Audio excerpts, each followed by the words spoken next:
আজ বাংলাদেশের গৌরব একজন বাংলাদেশি যুবক সোহেল রাশিয়ান সেনায় ইউক্রেন যুদ্ধে যোগদান করেছেন।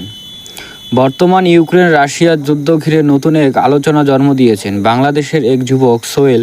জানা গেছে তিনি বাংলাদেশি থেকে গিয়ে রাশিয়ার সেনাবাহিনীতে যোগ দিয়েছেন এবং বর্তমানে ইউক্রেন সীমান্তে যুদ্ধরত সৈন্যদের সঙ্গে আছেন। সম্প্রতি সোহেলের একটি ভিডিও সামাজিক যোগাযোগ মাধ্যমে ছড়িয়ে পড়েছে। সেই ভিডিওতে দেখা যায় তিনি ইউক্রেনের একটি সামাজিক পোস্ট ধ্বংস করার পর বিজয়ের প্রতীক হিসেবে রাশিয়ান বাহিনীর টুপি হাতে টুপি হিসেবে তুলে ধরেছেন।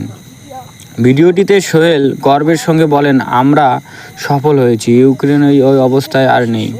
এই ভিডিওটি ভাইরাল হওয়ার পর থেকেই বিদেশি সংবাদ মাধ্যমের ব্যাপক আলোচনা শুরু হয়েছে।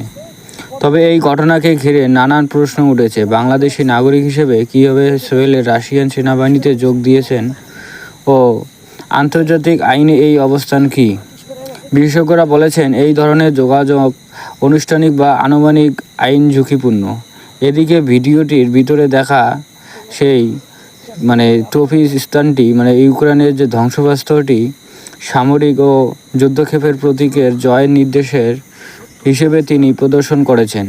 বর্তমানে ভিডিওটি বিভিন্ন প্ল্যাটফর্মে ঘুরে বেড়াচ্ছেন এবং অনেক সোহেলের সাহসিকতা নিয়ে প্রশংসা করলেও অনেক সমালোচনা করেছেন। এখন প্রশ্ন একটাই যে এই যুদ্ধের আগুনে কেন নামলেন বাংলাদেশের এক তরুণ? সময় হয়তো দেবে উত্তর। আজ এখানেই। আপনারা দেখছেন অদ্ভুত আধার টিভি।